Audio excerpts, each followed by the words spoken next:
ಸ್ಥಳೀಯ ಸಂಸ್ಥೆ ಚುನಾವಣೆಯಲ್ಲಿ ಬ್ಯಾಲೆಟ್ ಪೇಪರ್ ಬಳಕೆ ಏಷ್ಯಾನೆಟ್ ಸುವರ್ಣ ನ್ಯೂಸ್ಗೆ ರಾಜ್ಯ ಚುನಾವಣಾ ಆಯೋಗದ ಆಯುಕ್ತರಾದ ಜಿಎಸ್ ಸಂಗ್ರೇಶಿ ಹೇಳಿಕೆ ಕೊಟ್ಟಿದ್ದಾರೆ. ಮತಪತ್ರದ ಮೂಲಕ ಚುನಾವಣೆ ಮಾಡಬಹುದು, ಕಾನೂನಿನ ಪ್ರಕಾರವೇ ಚುನಾವಣೆಯನ್ನ ನಡೆಸುವವರು ಯಾವ ನಿಯಮ ತರ್ತಾರೆ ಆ ಪ್ರಕಾರ ಚುನಾವಣೆ ನಡೆಯುತ್ತೆ ಅಂತ ಹೇಳಿಕೆ ಕೊಟ್ಟಿದ್ದಾರೆ.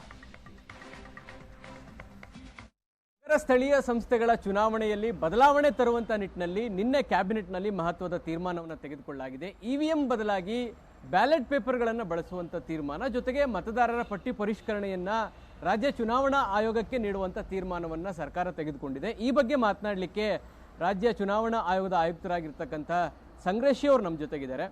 ಸರ್, ನಿನ್ನೆ ಕ್ಯಾಬಿನೆಟ್ ಅಲ್ಲಿ ಮಹತ್ವದ ತೀರ್ಮಾನವನ್ನು ತೆಗೆದುಕೊಂಡಿದ್ದಾರೆ. ಇವಿಎಂ ಬದಲು ಬ್ಯಾಲೆಟ್ಗಳನ್ನು ಬಳಸುವಂತ ತೀರ್ಮಾನ, ಇದಕ್ಕೆ ತಮ್ಮ ಮೊದಲ ಪ್ರತಿಕ್ರಿಯೆ ಏನು?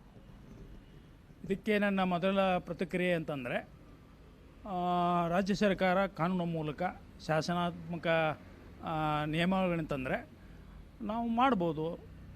ಯಾಕೆಂದರೆ ನಾವು ಕಾನೂನು ಪ್ರಕಾರ ನಮ್ಮ ಮಾಡೋರು. ಇದರಲ್ಲಿ ನಾನು ಇವಿಎಂ ಮಾಡದೇ ಇದ್ದರೆ ಸಂತೋಷ ಆಯಿತು, ಅಥವಾ ಮತಪತ್ರಗಳನ್ನು ಮಾಡಿದರೆ ಅತಿ ಸಂತೋಷ ಆಯಿತು ಅಥವಾ ದುಃಖ ಆಯಿತು ಅಂತಲ್ಲ.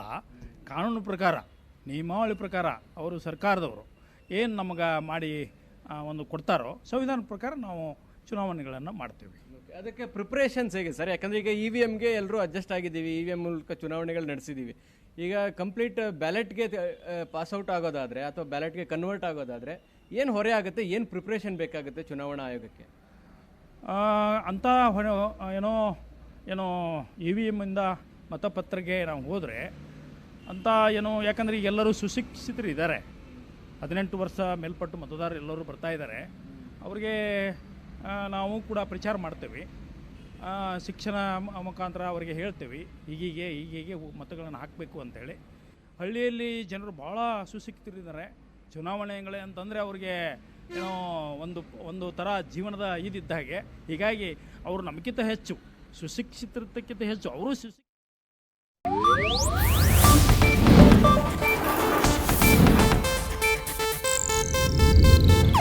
ಇದು ಏಷ್ಯಾನೆಟ್ ನ್ಯೂಸ್ ನೆಟ್ವರ್ಕ್ ಪ್ರಸ್ತುತಿ.